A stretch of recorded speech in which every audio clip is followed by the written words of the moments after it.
खुलुमबाय लोगोफोर जोबोद दुखु गोनां बाथ्रा जामारबाय नोंथांमोननि गेजेराव बे दुखु गोनां बाथ्राया माबेखौ खिथानायदों आङो ना नोंथांमोनहा नुदों जे बावैसो साननि सिगां गोबां माखासे एलपि आरो इउपि आरो बावहाय आसामावहाय गोबां पस्ट साख्रि ओंखारनाय नाथाय बेनि गेजेराव मिडियाम वाइज लायोबा जोंनि बर' मिडियामाव बिराद खम नोंथांमोनहा नुदों आरो बेखौ लानानै दासान्दि मिडियाफ्राबो गोबां सोंगासिनो दङ आरो बेखौ लानानै गोबां मानसिफ्रा गोबां बाथ्रा बुंदों कि बर' मिडियाम माबानि स्कुलफ्राव भेकेन्सि गैमारा नामा बिराद सोमोनांथाव बाथ्रा जादों आरो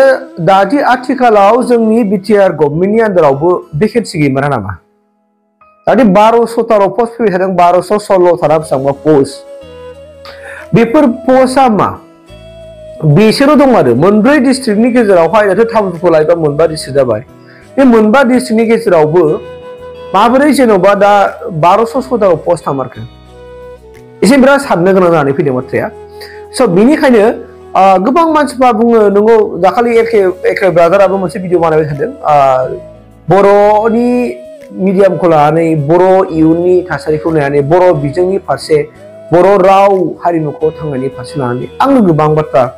माने नोंथांमोननि गेजेराव रायलायनो थाङा खिन्थु दाखालि ब्रादाराबो बुंदों सैथो बाथ्राखौनो बुंदों दा नोंथांमोना नोजोर हो मोजाङै नोजोर हो जायफोरनाखि मोजाङै सिन्था खालामो मोजाङै नोजोर होयो बिथांमोना दिनै मिथिगोन माखौ मिथिगोन दाना मा बाथ्राखौ मिथिगोन स'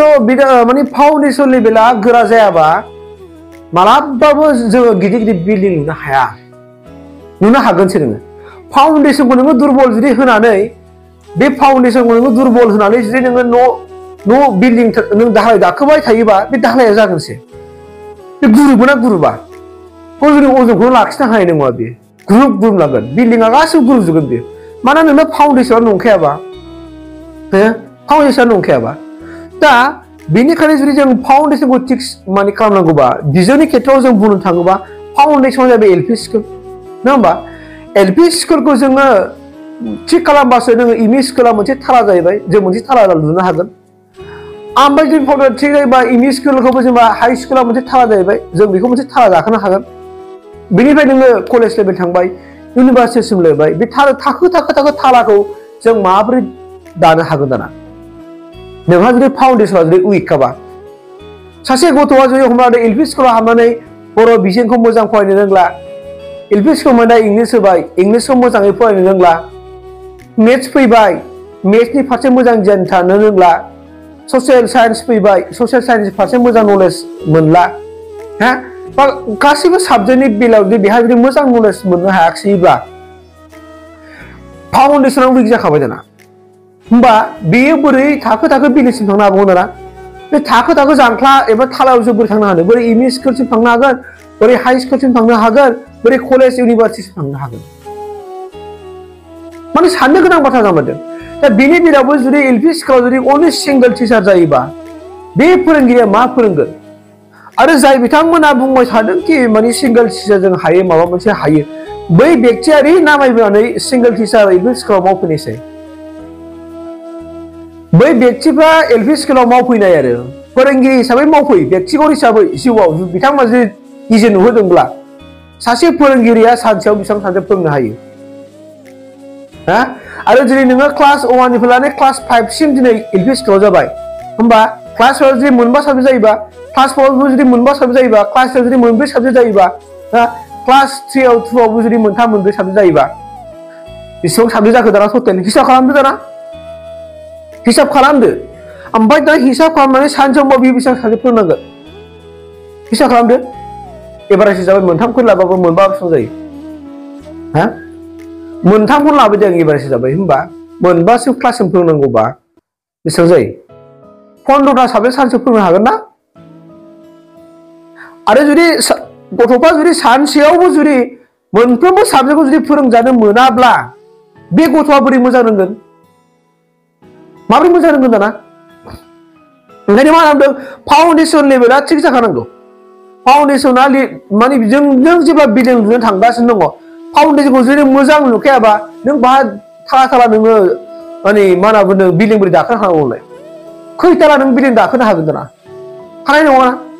दा बेनिखायनो गोबां मानसिफ्रा बुंनो फाउन्डेसन लेभेलाव मास्टारफ्रा मोजां नांगौ आरो मास्टारफ्रा सानैजोंबो जाया आंनि मोनदांनायाव साथामसिम नांथारगौ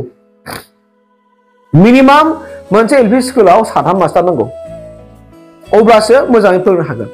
आरो गोबां मानसिफ्रा बुंदों दा जायफोरनाखि फोरोंगिरि फोरोंगासिनो दङ बिथांमोनाबो बुंदों गोबां भेकेन्सि दङ नाथाय बोरै एसेथ' खम नुजाखो दिनै बे मोनसे साननाय फैदों माबोरै इसिबां खम भेकेन्सि नुजाखो इसिबां भेकेन्सि दं बहा दोनखोमाखो मा खालामखो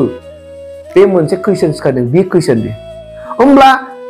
जोंनि बर' मिडियामाव मा जानो थांगासिनो दं आरो बेयावनो मोनसे जायनि खोलाव दिनै बिमा बिफाफ्रा गावनि बर' मिडियामाव फोथायनाय गैला आरो फोथायनाय गैयिनि खाथियावनो दिनै प्राइभेट स्कुलाव सोनांगौ जानानै फैबाय इंडियानो हक बा बर' मिडियामानो हक एसामिस मिडियामानो हक इंलिश मिडियामानो हक अब्ला जोङो मा बुंगोन दा नैबे थारिखआव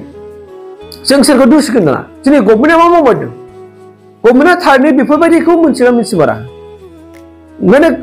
बाथ्राया सैथोआनो आं मैया जे एलके ब्रादारा बुंबाय थादों आं मोजांखौनो मोनदों मानो आं मोनदों नों लामा दालां न'खौ उनाव बानाय इडुकेसन लेभेला मोजां बानाय इडुकेसनाव मोजां बानाय दिनै जों बुङोबा मा होनो लाजिनांगोन सोरबाया गन्थङाव दै हाबगोन जाय दिनै गिदिर गिदिर लिडारफ्रा दिनै बाथ्रा बुङो बिथांमोना नंमारगौ माने गासिबो दिनै बर' बिजोङाव आरो एलपि स्कुलाव हाबमाराखै अब्ला नायदो अब्ला जोंनि फिसाफ्रा दिनैसिमबो हाबगासिनो दं बर' मिडियामाव जोंनि फिसाफ्रा दिनैसिम बर' बिजों फरायगासिनो दङ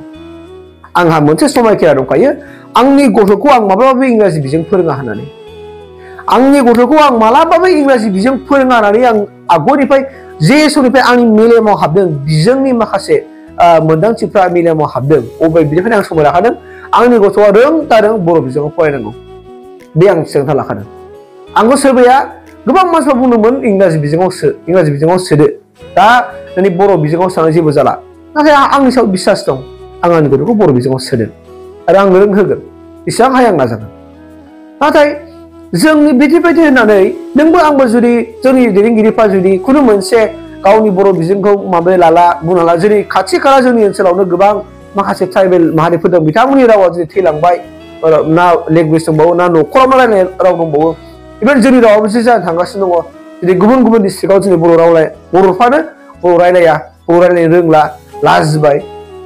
होमबा बेनि थासारिया मा जोंनि बिजोङा गोख्रों नङा स्ट्रं नङा आरो जायफोरनाखि जोंनो आसाम गभर्नमेन्टजों थाफादों आसाम गभर्नमेन्टजों सिथाबनानै खामानि मावफादों बिथांमोनाबो जेन' अननानै बर' मिडियामनि सायाव नोजोर होयो मानो इसेबां पस्ट भेकेन्ट ओंखारखो मानो खम ओंखारखो बाहा थाबोजोबखो स्कुलफोरखौ हिसाब लानो हायोना बै स्कुलफ्राव मोनबेसे भेकेन्सि पस्ट दङ बेखौ आंनिबा दा जोंनि दुलाराय बर' फरायसा आफादाबो बेखौ आंनिबा प्रेस मिट खालामना होनांगौ गासै बिटिआर एथ'दा पस्ट भेकेन्ट दं होननानै बिथांमोना इनभेस्टिगेसन खालामना मोनगोन दिनै मोनफ्रोमबो डिस्ट्रिक्ट दङ नङा होमबा आरो आनसलिकबो दङ बिथांनि गेजेरजों इउनिट लेभेलजों थुयोबानो बेसेबां भेकेन्सि पस्ट दङ बेखौ मोनजोबगोन होमबा नायदो होमबा दिनै माने इसेबां खम पस्ट ओंखारखो होमबा मा जागोन दाना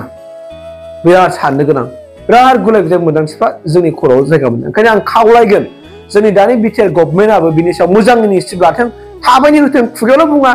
बार बुंबाय मास मोनसे उनाव होगोन मास मोननै उनाव होगोन खिन्थु बारलांबाय गोबां बारलांबाय आरो नै बारलांगासिनो दंबावो बे बारलाङोबा नै इलेक्सन फैगोन इलेक्सननि उनाव कर्ट अफ कन्डाक्ट गोलैगोन बाहा होगोन सार अब्ला बाहा एपइन्टमेन्ट होगोन जुदि